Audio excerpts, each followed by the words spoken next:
देश और दुनिया की तमाम छोटी और बड़ी खबरों के लिए हमारे चैनल को सब्सक्राइब करना न भूलें और बेल का बटन जरूर दबाएं।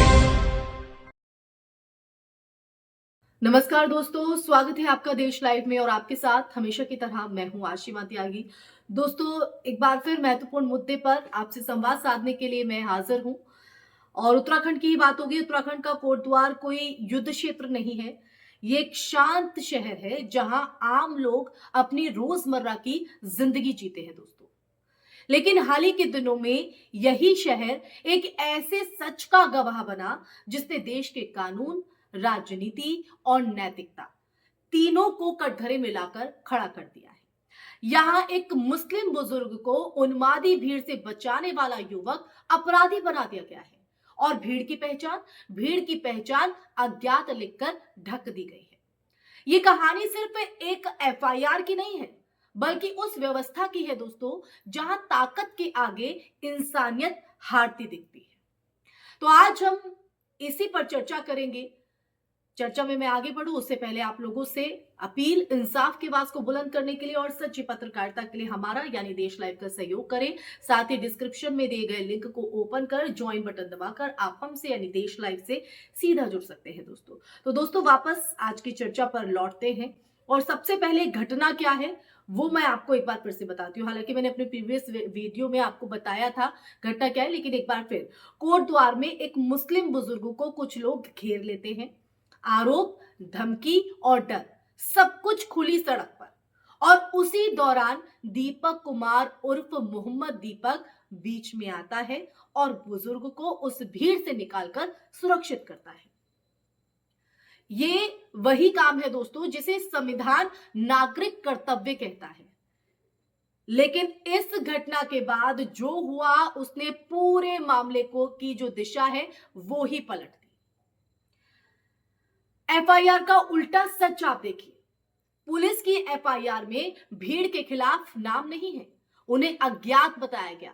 जबकि दूसरी तरफ मुस्लिम बुजुर्ग को बचाने वाले दीपक के खिलाफ एफआईआर दर्ज कर दी जाती है।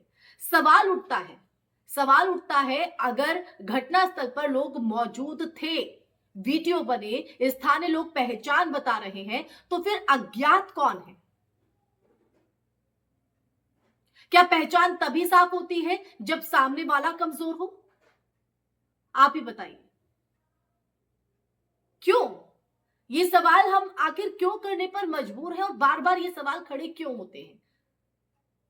तो आपको बता दूं कि इस तरह के मामलों में राजनीतिक कनेक्शन की जो परछाई है वो शेडो इस पर भारी पड़ती है। स्थानीय स्तर पर जो बातें सामने आती है ना दोस्तों, वो इस अज्ञात शब्द को, जी हां, अज्ञात शब्द को और संदिग्ध बना देती है। बताया जाता है कि उस उन्मादी भीड़ की अगुवाई करने वालों में सौरभ नौडियाल शामिल था, जो खुद को बीजेपी युवा मोर्चा का जिला अध्यक्ष बताता है। और इससे भी आगे बढ़कर उनके भाई राज गौरव नौडियाल बीजेपी के जिला अध्यक्ष बताए जाते हैं। और यही नहीं, उनकी तस्वीरें अक्सर उत्तराखंड के मुख्यमंत्री पुष्कर सिंह धामी के साथ सार्वजनिक मंचों पर दिखती भी रही है और वायरल भी रही है। जब सत्ता से नजदीकी हो और ये करीबी हो, तो नाम एफआईआर से गायब हो जाना क्या वाकई हैरानी की बात है? आप ही बताइए, क्या वाकई ये हैरानी की बात है? दरअसल ये सवाल दोस्तों इसलिए है क्योंकि कानून के अगर तराजू की बात करें, सवाल यहां पर यह भी खड़ा होता है कि कानून का जो तराजू है वो किस ओर झुका हुआ है। क्योंकि कानून कहता है कि अपराध वही है जो हिंसा करे, डर फैलाए और कानून हाथ में ले, लेकिन यहां तराजू उल्टा दिखता है। बचाने वाला आरोपी बनता है, मामले को शांत करने वाला आरोपी बनता है और घेरने वाले सुरक्षित रहते हैं। ये सिर्फ दीपक के साथ अन्याय नहीं है, ये एक संदेश है कि अगर आपने भीड़ के सामने खड़े होने की हिम्मत की तो सिस्टम आपके खिलाफ खड़ा हो सकता है। संगठन और सड़क की राजनीति पर अब आते हैं इस पूरी चर्चा का ये महत्वपूर्ण पहलू। इस घटना में बजरंग दल का जो नाम है वो सामने आता है। सवाल किसी संगठन के नाम का नहीं है दोस्तों, बल्कि उस सोच का है, उस मानसिकता का है जो सड़क पर कानून से ऊपर खुद को समझने लगती है। लोकतंत्र में विचारों की जो लड़ाई है वो हो सकती है, उसमें कोई दो राय नहीं है, और आपत्ति भी नहीं, लेकिन धमकी और गुंडागर्दी, इनकी कोई जगह नहीं होनी चाहिए और लोकतंत्र में इनकी जगह है भी नहीं। ऐसे अगर कोई इस तरह का उन्माद मचाता है तो उन पर कार्रवाई होनी चाहिए, लेकिन यहां पर देखिए, ऐसे में पुलिस की जो भूमिका है उस पर सवाल खड़े हो जाते हैं। पुलिस की अगर बात करें, पुलिस की जिम्मेदारी होती है पीड़ित को सुरक्षा देना और निष्पक्ष जांच करना, लेकिन जब शुरुआती कार्रवाई ही पक्षपात की आशंका पैदा करे तो भरोसा कहीं ना कहीं डगमगाता है। दोस्तों, आज के डिजिटल दौर में पहचान छुपा पाना आसान नहीं है। फिर भी अगर नाम दर्ज नहीं हो रहे तो ये लापरवाही नहीं बल्कि चयनात्मक चुप्पी लगती है, जो कि एक बहुत बड़े खतरे की घंटी है।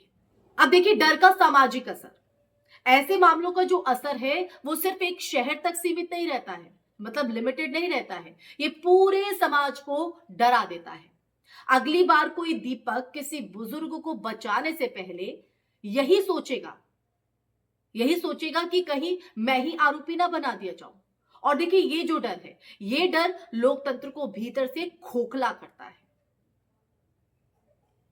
अब आते हैं राजनीतिक चुप्पी के मतलब पर, उसके मायने क्या है। दरअसल इस पूरे मामले पर सत्ताधारी दल और शीर्ष नेतृत्व की तरफ से कोई स्पष्ट कड़ी प्रतिक्रिया सामने नहीं आती है। ये चुप्पी खुद ब खुद जो है बहुत कुछ कह देती है अपने आप में। जब अन्याय पर आवाज नहीं उठती तो संरक्षण का जो शक है वो और गहरा हो जाता है और गाढ़ा हो जाता है। तो दोस्तों, प्रधानमंत्री तक सवाल कहीं ना कहीं बनता है। प्रधानमंत्री नरेंद्र मोदी जी अक्सर कानून के राज और सबके साथ और सबके विकास की बात करते हैं, लेकिन जमीनी हकीकत में जब नायक अपराधी बना दिया जाए और गुंडे बेनाम रहे तो ये बातें खोखली लगने लगती हैं। यानी वही कथनी और करनी में फर्क। देश का नैतिक चरित्र सिर्फ भाषणों से नहीं बल्कि ऐसे मामलों में कार्रवाई से तय होता है। यानी आप जो भाषणों में जिन बातों का जिक्र करते हैं उन्हें धरातल पर अमली जामा पहनाए तब वो सार्थक होती है। ये नहीं कि मंच से आपने बड़ी बड़ी बातें तो बोल दी हैं लेकिन उसका धरातल से कोई लेना देना नहीं।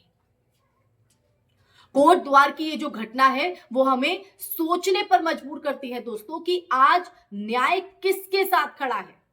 जब एफआईआर में नाम नहीं होते तो इंसाफ भी अधूरा रह जाता है। आज सवाल सिर्फ दीपक का नहीं है, सवाल उस रास्ते का है जिस पर देश को धकेला जा रहा है, जहां पहचान ढाल बन जाती है और इंसानियत बोझ। अगर अब भी जवाबदेही तय नहीं हुई तो ये चुप्पी आने वाले कल की सबसे खतरनाक गवाही होगी। इसी के साथ इस चर्चा में फिलहाल के लिए बस इतना ही। दोस्तों, ये चर्चा आपको कैसी लगी कमेंट सेक्शन में कमेंट करके जरूर बताइएगा। आप मेरी बात से कितना इत्तेफाक रखते हैं ये भी जरूर बताइएगा दोस्तों। और इस वीडियो को ज्यादा से ज्यादा शेयर कीजिएगा ताकि देवभूमि उत्तराखंड से जो तस्वीर सामने आई इस हकीकत को हर कोई जान सके और फैसला ले सके क्या सही है क्या गलत। इसी के साथ हमारे चैनल देश लाइव को सब्सक्राइब भी कीजिएगा ताकि देश लाइव आपके साथ ही सच का संवाद साधता रहे और आपकी आवाज को बुलंद करता रहे। फिर हाजिर होंगे ऐसा ही मुद्दा लेकर, तब तक के लिए अपना ख्याल रखिए। जय हिंद, जय भारत, नमस्कार।